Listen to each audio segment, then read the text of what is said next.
This is The Bad Batch on TV Podcast Industries. We're talking about The Bad Batch Season 2, Episode 4, Faster.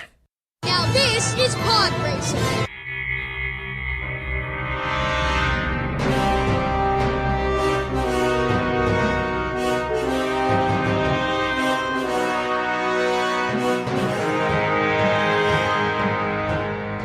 Welcome back, fellow Batchers, to TV Podcast Industries. We're talking about the 4th episode of the 2nd season of The Bad Batch, Faster. I'm one of your hosts, Derek.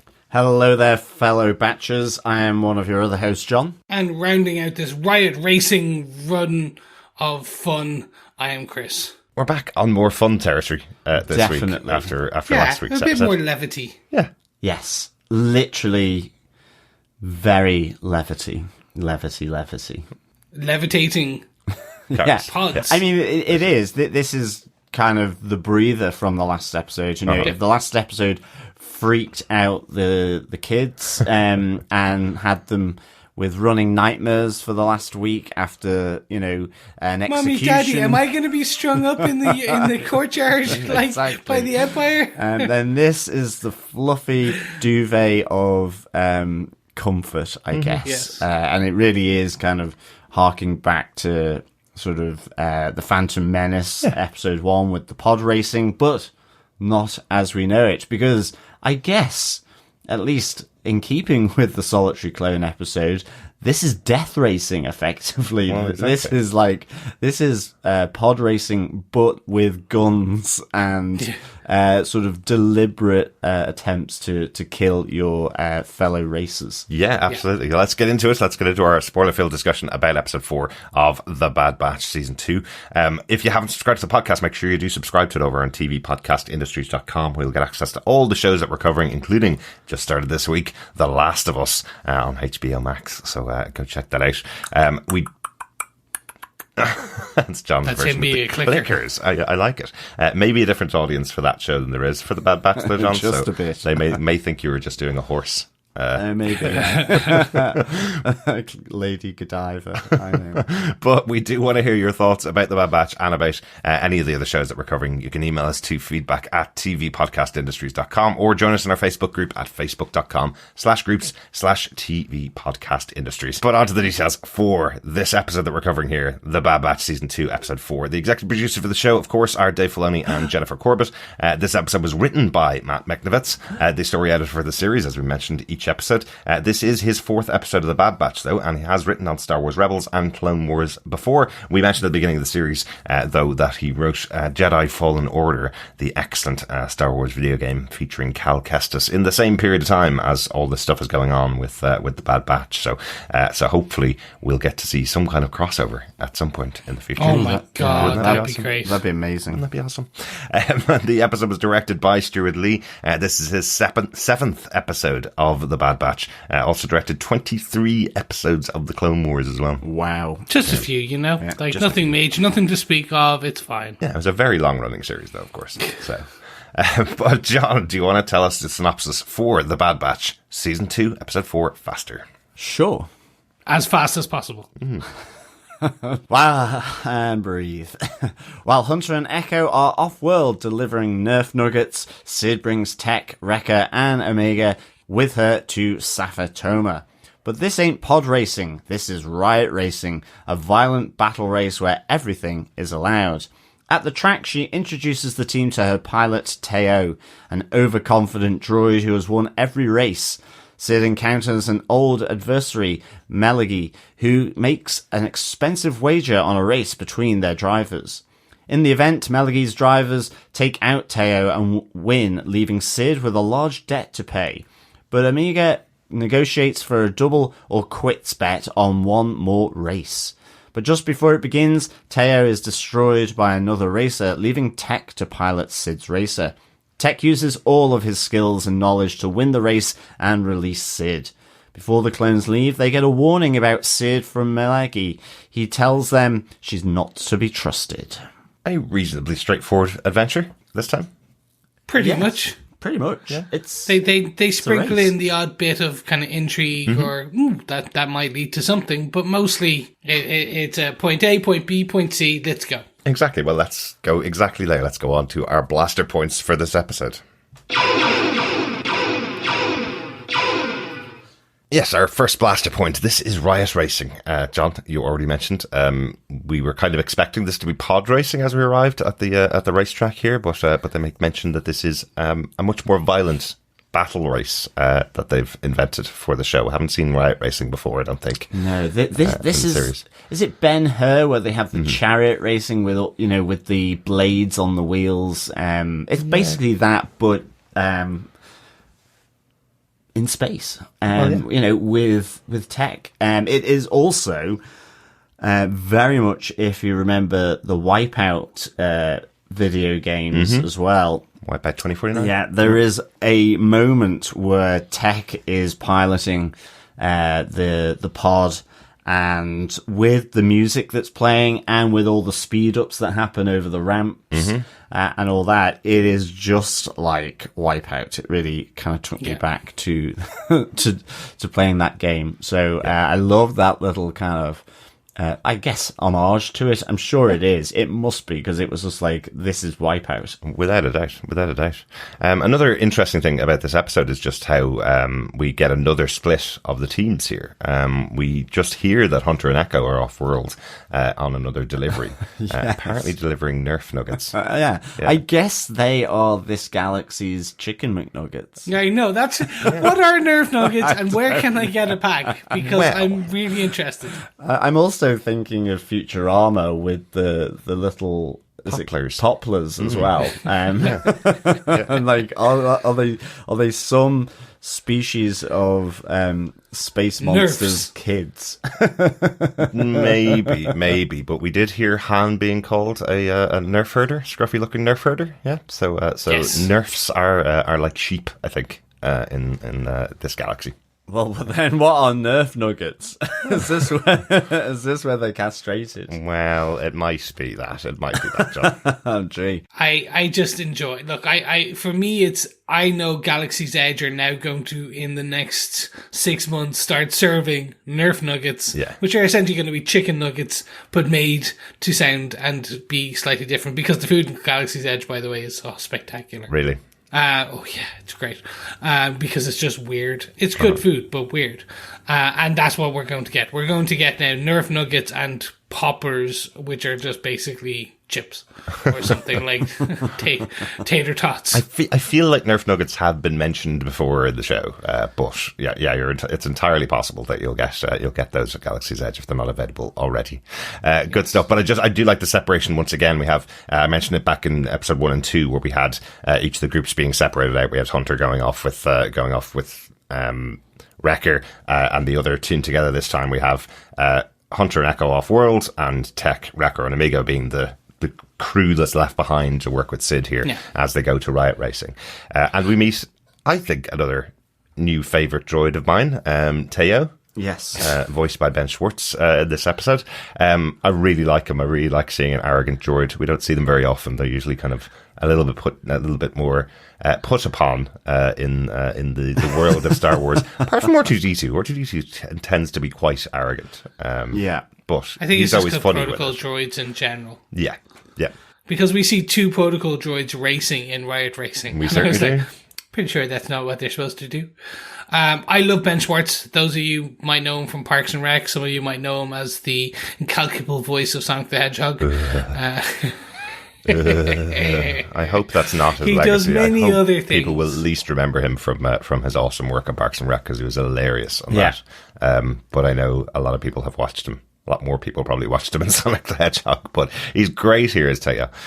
Really like, as I say, the arrogance of the character in this episode. I think it's just a term of phrase as well, because he does get fixed up, at least on one occasion, and it just. I think he says to Tech, less chatter, more spanner, which I thought was really good. Yeah. Like the turn of phrase was superb. I mean, even just like that physical comedy moment of him having been fixed up and then getting wiped out again, but on the pit track, the pit lane, effectively of the Riot Racing circuit. So, it's like, I don't think he's coming back from this one. right at the last minute.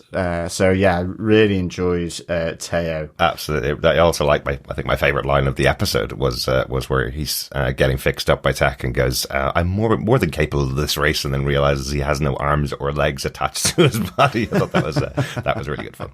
Yeah, I think they're slowly building out the mythos of kind of droids that you want to have a dinner party, like K2SO, KO. Anything with an O at the end, really, is the ones. These are going to be the fun ones. Maybe the R2-D2, but you won't understand it. It'll be fine. I'm sure we can get a universal translator installed so we'd all understand his beeps and beeps. Exactly. Yeah. Very quickly, back to Riot Racing. This is going to be something that they, I think, will touch on. I think this will fire the imagination of a few. So we may get some toys for the kids, as well as I could easily see some Disney porting this out to some video game company going, do us a Wipeout, but with these pods, and everyone gets to be a droid, so no one dies. It's all safe. There you go. Well, I was going to say that. You say everybody's a droid, but there are at least 3 humanoids that are running in this race, where how do you get better at this thing if people keep shooting at you and blowing up your ship? Well, that's it. Like, the droids get absolutely destroyed, and I'm sure meat sacks like us inside a ship, if they get blown out of the sky and rolling and are, falling apart. Even an audience member dies. Like, look at that. Yeah, exactly. Not covered by insurance either. No, absolutely. It's the risk you take. I mean, I just wonder whether, with this episode, it just wasn't stated, because with the pod racing, it seemed like it was the slave element. So it's like, you will race in this and you've got no choice. So I wonder if, either you employ a droid, or it's kind of, certainly with Mellegi, there's quite a lot of control there, I guess, on the people that are racing for him. Yeah, they seem to have that killer racing instinct, though. His crew, they seem to want to be there.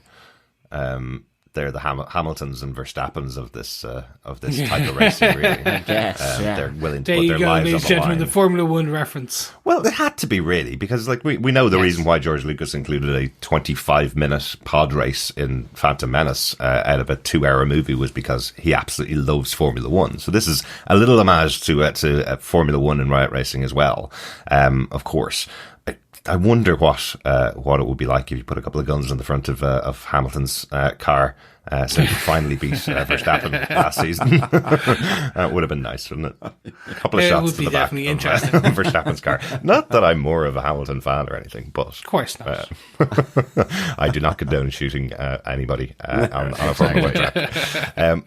But all 3 of us are Formula 1 fans. We have all been watching Formula 1 for many, many years. So yes, of course, we'd probably enjoy a racing episode of Star Wars a little bit more than some of the people that aren't interested in racing. I'm guessing. But it's only 25 minutes of the episode, and it is a very simple concept that you knew the outcome was going to be the minute you saw Tech walk in and go, "Ooh, I'm quite interested in this sport."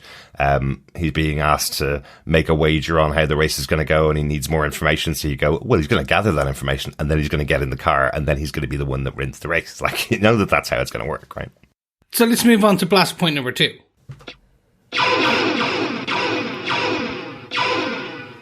Which is Tech races, because I actually did not think this was going to happen. Oh, really? Yeah. Okay. I honestly thought they were going to put Omega in at last minute. Yeah, me and too. she was going to be sensitive like Anakin. Oh, and right. I thought that's what they were going to go for, because I was like, oh, cool. They just make her feel the racetrack. Tech is her strategy officer, or kind of her pit crew. Wrecker's the pit crew, I should say.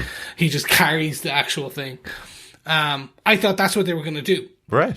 It was just as fun seeing Tech race, because he obviously takes in the strategy and runs all the calculations, and it was fun. I just thought we were going down the route of kind of a Phantom Menace with kind of Force-sensitive aspects. I get you. I think we've avoided that in the show so far. They haven't really mentioned much about Jedis very often in the show, even. Yeah. So I think I like how they've taken Tech and expanded him a bit by having him central to this episode and him being the racer. I'm really glad when they take those choices. So, and I'm glad it's worked out and surprised both of you guys as well that it wasn't Omega, because that would be the tendency in pretty much every single cartoon. You have your kind of eyes of the audience, which is supposed to be Omega, with her parents around or her uncles around in the Bad Batch. So at least this is another story for a member of the Bad Batch that expands them, rather than it just being, isn't Omega great every episode? So, and can't she save them all? So no, I think for myself, just because of that setup at the beginning, I felt we were going to get Tech behind the wheel. So, and he is the pilot of the Marauder for the most part. He's the one that flies their ship for the most part. So, so I kind of like that they use his abilities to be the winner here. Yeah, definitely. Like I kind of with Chris, I thought it was going to be Omega, certainly given that she was the one stepping in to make the deal with Mellegi and so on. We'll double the bet. Hang on a second. This is not your money. You know, I'm surprised there was no kind of point where they're like stay quiet, Omega.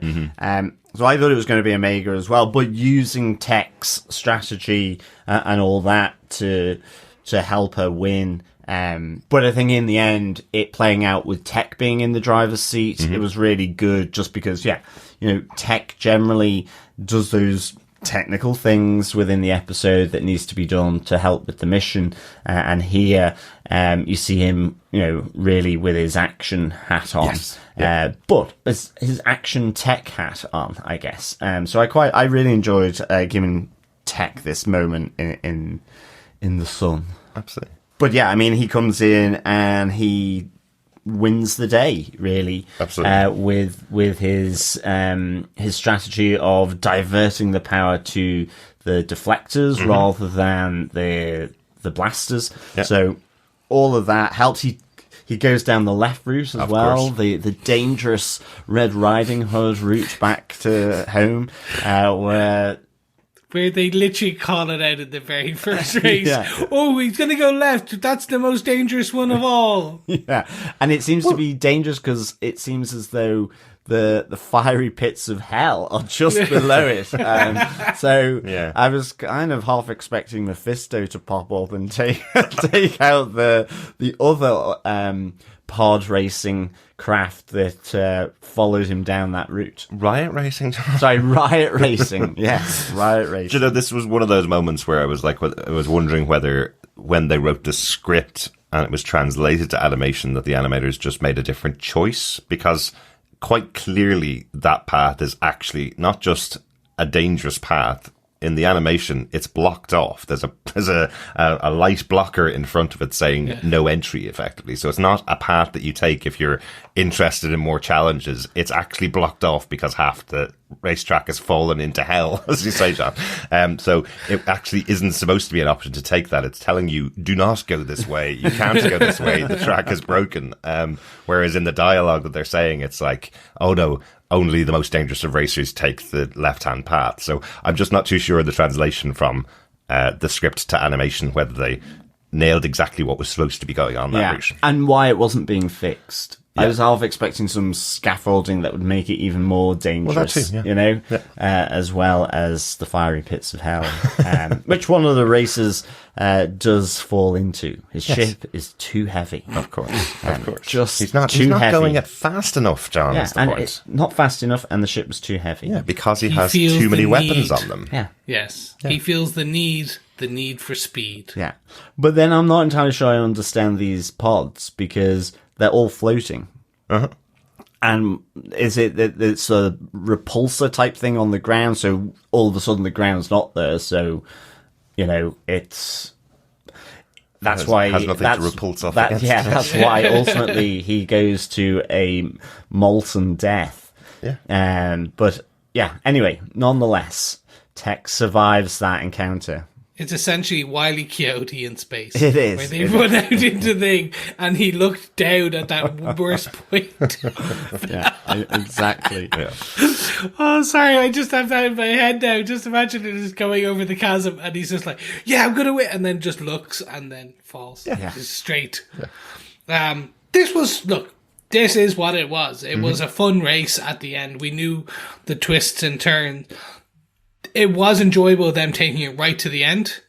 They did employ the exact thing we assumed they would, which was basically he knew they were going to kind of take that pincer movement. He sideswiped it or sidestepped it, and then jumped to the end and wins. And they take each other out. Yes, exactly. Yes. Although I do like the line from Wrecker on the sidelines when Tech's going, well, I've ditched the weapons and I've got enough speed now to win the race. And he goes, but you're in last place. You know you need to be in first to win the race. I like that. And even once the race is finished, and he goes, I thought you were a goner. Yeah. So it's like he had no faith in him. Yep. But that brings us to the end of the race, where we then move very solely into the third blaster point, which is potentially more interesting because that is Sid being blasted by the bad guys, essentially in the warning that we have been waiting for since season 1. Yes, it's always been a kind of a character that you're not really too sure how to read her. She sends them off on missions. She gives out about them when they're gone. She gives out about them when they get back, and then sends them off on other missions. She twists the batch quite often on this idea of they're not free, so they need to do just one more score. That tends to be her way of getting them to do what she wants them to do. And here we hear Mellegi explain, as an old compatriot of hers who's known her for years, that she's not trustworthy. Watch your back. She'll turn you in. We've always had that kind of in the back as well, that she knows they're on the run from the Empire and that she could hand them over at some point in the future if things get too dangerous for her. I think we even have a mention from her at the beginning of the season that once the Empire close in, her operations will be done.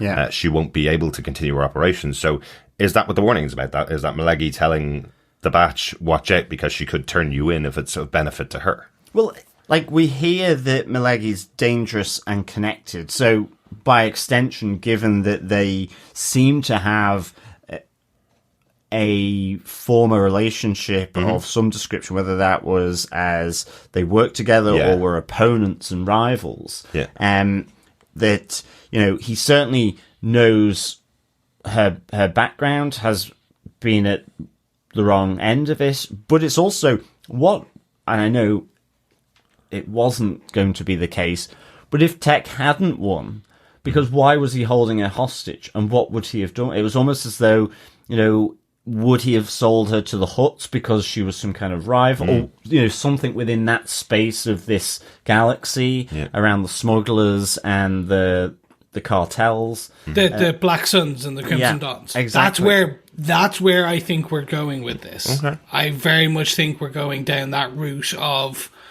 she's connected. Yeah. She's a made woman, if you will. Yeah, and it's, I mean, ultimately for Sid, it's, you know, Mellegi admires their loyalty to her, but the warning is that that isn't necessarily going to be reciprocated. You know, loyalty doesn't go both ways for Sid. So it is that thing, because you see her, you know, she's been rescued, and you think she's got a soft spot for Omega and so on. So all these different things, you know, she even compliments Goggles in Tech for effectively saving her from whatever Mellegi was going to do with her, whether it was as just a prisoner, a hostage, something to trade with an enemy. One as well. So, yeah, which is quite interesting. That's the first time we've heard her own them anything, as far as I know. But we do hear her call out that she's changed since the last time she worked with Mellegi. So she's saying, I'm not the same person that you know. So, so again, I kind of like that duplicitousness about Sid, that we don't really know whether we can trust her or not. We haven't really seen her do anything particularly bad to the Bad Batch as of yet, but there is always a little bit of that threat in the background that she could. Yeah. I think we're going to get an episode in the future which will be her past coming to get her. So one of the crime syndicates or one of the syndicates or something like that coming after her. She'll inevitably sell out the batch and then at the last minute have a change of heart and because she is no longer that person, and it will be they don't trust her, but she's trying like I have changed, etc., etc., etc. I do like the line from Tech about that, where he's saying, once again, this is another worrying pattern with Sid's dealings with people of questionable integrity. So again, he's kind of got that in mind, that the kind of missions they've been sent on in the past seem to be, if they're connected to people that Sid knows, those people tend to be questionable. Yeah. And another thing about this episode as well is the success rate for the Bad Batch is getting worse, I think, as the seasons go on. They've come back empty-handed again. Yeah, okay, Sid's alive, of course, but the whole reason they went to the Riot Races was because she had a great racer. She was there to collect a big bet that she got and ended off losing everything except her life, effectively. So, well, let's just hope Hunter and Echo don't mess up the Nerf Nugget mission, because that's not a high-paying mission. That would really indicate a loss of potency for the Bad Batch. That's true. So maybe we're only seeing the failed missions on screen. That's what it is. It's 100% going to fail. It's basically they were supposed to get through 30 parsecs or your order is free, and they did it in 35 parsecs. There you That's go. the problem. Yeah. Like, should have been a bit quicker. Should have gone through Kessel. Yeah. Look, I think we're going to get to a point where this will all start to make more and more a bit of fun sense, but they did what we thought we would do, which is they sprinkle in a couple of light-hearted episodes, with enough intrigue for those of us who are kind of a bit more into the lore, while also doing what Star Wars does best, which is introduce potential new toys. Because God, I really do want a Riot Racing game. Oh, absolutely. I do want to you could build one of those in Lego very coolly. Yeah. In one of the black kind of label ones. Well, speaking of the crossover of both of them, one of the biggest games of 2022 was the Star Wars Lego game, which was effectively every single movie put into Lego, and we have got things like pod racing included in there. So a little DLC of Riot Racing maybe in there would be pretty cool. I can see that being a level of the next Lego game, because there will inevitably be another Star Wars Lego game. Of course. Yeah, especially with those kind of sales that they have. Yes. So I'm sure that's on the way in the future. So having this, definitely watching this made me reminisce about my time with Wipeout and wanting to play another Lego Star Wars game with that as the premise of it would be awesome. Good stuff. With that, I think that's the end of our discussion about this episode. Anything else that we may have missed from the episode? Anything that we may not have called out? Nothing from my side. Nope. Pretty straightforward. So overall then, Chris, what did you think of the episode overall? Fun filler. Literally did exactly what we wanted it to do, which was kind of a bit more levity, a bit more lighthearted after a very kind of dark episode 3, or darker, I should say, episode 3. Yeah. And I would actually kind of look at and have more of Riot Racing, like even if you did it with one of the other kind of Star Wars products on Disney Plus, even with Star Wars Visions, the kind of anthology anime one, that would be really cool. Seeing it a bit more in that style. I think it'd be awesome if we could stick the Mandalorian in Riot Racing. Oh my god, yes. Live action, 100%. I should have just gone there. Yeah, and then Cassian Andor in pod racing. Yeah, it would be great. But this is definitely things I'm enjoying. So, completely enjoyed it. Looking forward to the next episode. Excellent. How about yourself, John? I think same as Chris. Fun episode. Just nice, simple, some good bits. I think liking F1 added more to this, and liking Wipeout. I think, again, those references, nice bit of intrigue with Sid. I'd give this 3 TAY-O's out of 5, rather than KO'd. Oh, very good. Knocked out, literally. Well, I think powered down forever, effectively. So TAY-O was really good, and it was. I think it was just that light-hearted, fun, simple premise, and an episode, and it was good fun. So yeah, 3 TAY-Os out of 5 for me. Very good. And Derek, what about yourself? It was okay. This episode, I really liked TAY-O. I thought he was a real standout. To have him included in here, but it's a very straightforward episode. I don't think I'll be returning to this one in the future. I won't probably watch it again, even when I go through the series again, when it finishes. It's fine. It's fun. Yeah. No, exactly. Yeah.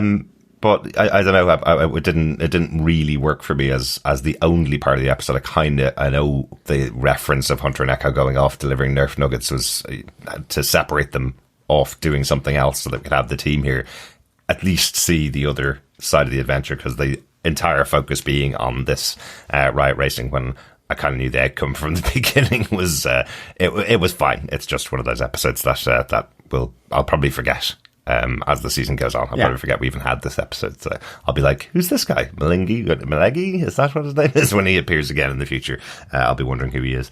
But that was fine. I'm looking forward to getting back to a much more meaty adventure when we get back to the Bad Batch episode 5, hopefully. Excellent stuff. That's it for our thoughts on episode 4, Faster. We have some feedback in from our wonderful fellow Batchers on the last episode of the Bad Batch. And we do have some feedback in from our wonderful fellow Batchers for episode 3. This excellent episode, probably the best episode of the season, as we've said. First up, Victor Von Doom says, this may be the darkest episode I've seen on Disney+. Looks like Crosshair hasn't lost a step. I have a feeling he may one day just blow Rampart's head clean off. Any chance of a live-action crossover? That would be great.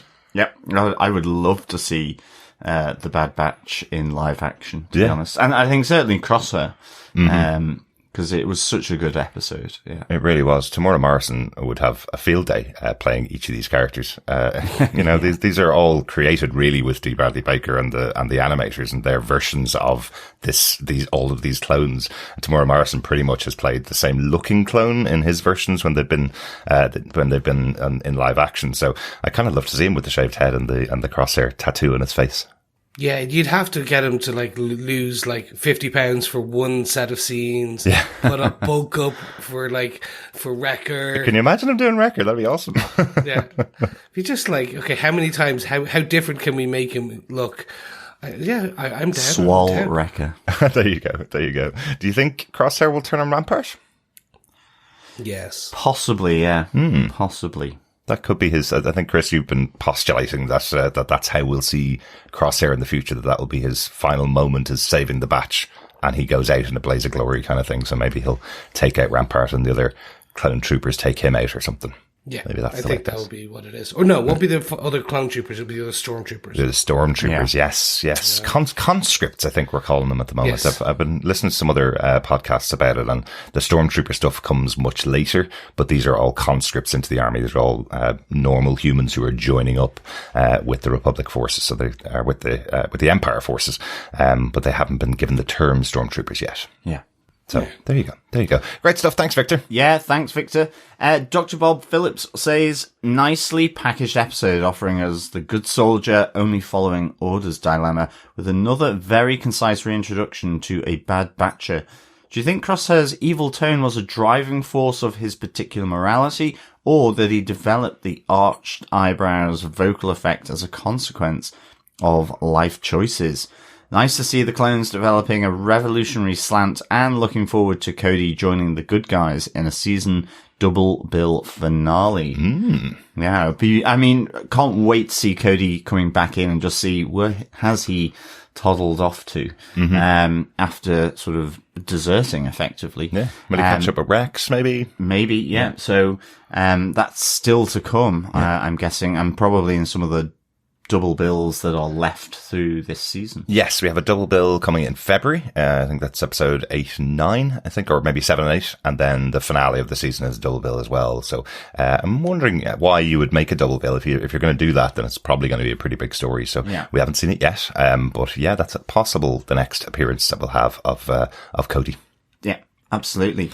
And Crosshair, I guess, evil tone, I guess there was something there already, but maybe life choices also affecting his evilness. Yeah. I mean, I just generally think being probably in the clone troopers, there could be a bit of evilness there. Well, maybe, but they were the good guys. But I always think in fiction, you generally have, if you're talking about armed forces, you generally have the sniper being slightly more distant as a character, because they are firing from a distance. It kind of is how they write those characters, that they are the people that have a little more villainous to them, because they're not really going and confronting someone face to face. They're taking people out from a distance. So that's how they write them a lot. So I think that's part of solitary clone or soldier. Yeah. They're a bit to themselves. Yeah.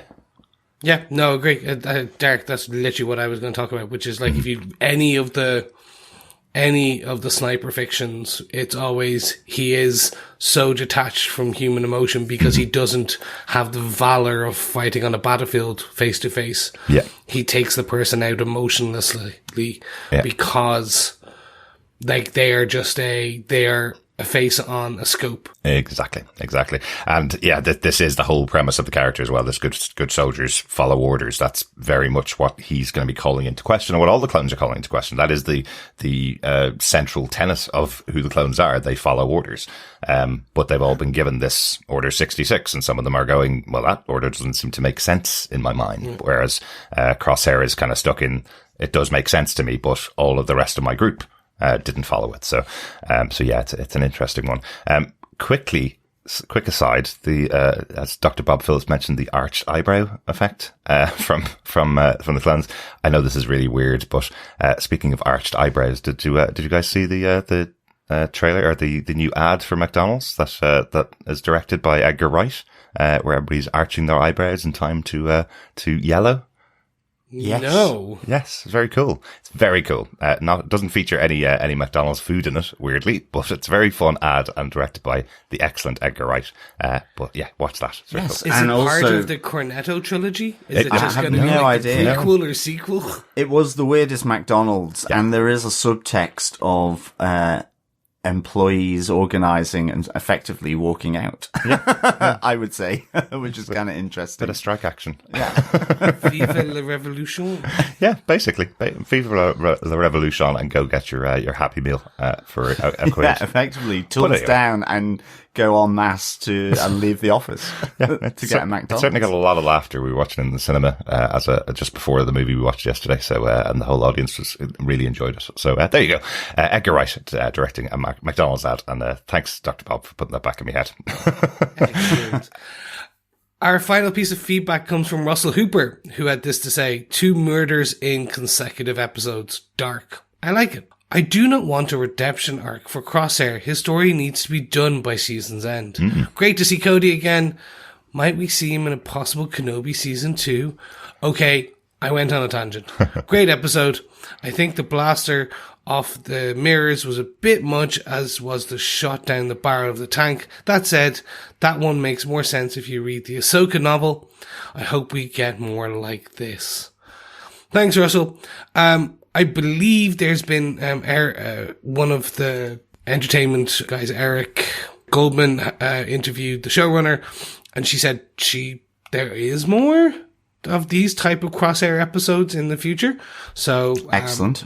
That's good news. Yes, that was at the Television Critics Association. They had a panel for all the people behind the show, and Jennifer was saying at this panel that Cody was brought in here at the request of Dave Filoni. This was where he said Cody would fit in quite well, but they wanted to do a standalone Crosshair episode. It was always going to be the day in the life of Crosshair. But there's a reason he's being brought back, effectively. Yeah. So we will see Cody hopefully in the future. I'm sure we'll see a bit more of Crosshair on his own in the future, because we have to see how his story intersects, I guess, with the other characters in the future. But yeah, it was quite an interesting panel, actually. There was some interesting ideas. There was a great quote from D. Bradley Baker, who says that he has a word that triggers him into each of the voices for each of the clones. So he has one word that triggers him into how one character sounds much different to another character, which I thought was really interesting. Wow. So interesting, yeah. Since he does, about 12,000 different voices across all the work that he does, not just Bad Batch. It's so many different characters, but he does have a little trigger word that sets him into each character, which I thought was cool. Yes, and then just on the final piece, on the redemptive arc of Crosshair, I think we're all kind of mixed on this a bit. I think you need some form, even if he can't. He has. If you look at most villains in the Star Wars universe, most of them have some form of good silver gray area lining where they do some form of something to kind of somewhat align you, make you feel somewhat better about them. Yeah. There's not one yet who is, I'm like, oh, they're just pure evil. Well, other than Palpatine. Well, yes, but it's okay. He died initially, and we'll leave it at that. Yeah. He died the way he should have. Yeah, absolutely. And led to a nice character in the future somehow. Don't really know how that works. I'll have to rewatch this. But I like Russell's idea of having Commander Cody in the Ben Kenobi series too. If there is a season 2 of Kenobi coming, I think there's talk about it anyway. I'm not 100% sure if it's coming, but the idea of having Commander Cody show up there makes loads of sense because those two characters interacted so closely. Yes.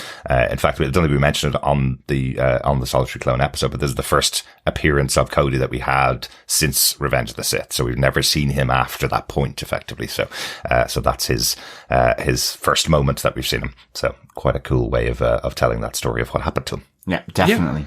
Good stuff. Thanks so much, Russell. And thanks, Bob and Victor. Thanks to everybody for your feedback. If you want to send us some feedback, you can email us to feedback@tvpodcastindustries.com with your thoughts on any of the episodes, or of course, pop on over to our Facebook group at facebook.com/groups/tvpodcastindustries. And we have a spoiler post up there for each episode of every show that we're covering. Thanks so much for joining us for The Bad Batch 204 Faster. We will be back next week with our discussion about episode 5 of season 2, Entombed, on January 25th. We are also covering The Last of Us on HBO Max, the massive HBO live action series based on a video game, not cartoon series based on a future possible video game like this episode was. But hey, there's connections between the two. Thanks so much for joining us. We'll talk to you again next time. Yes, and if you liked what you hear, why not head on over to patreon.com/tvpodcastindustries, where you can help us by supporting us with an ongoing monthly donation. It helps fund our Riot Racing pod, or in this case podcast, because we're going to start basically doing one. Come on, it'll be fun, it'll be great.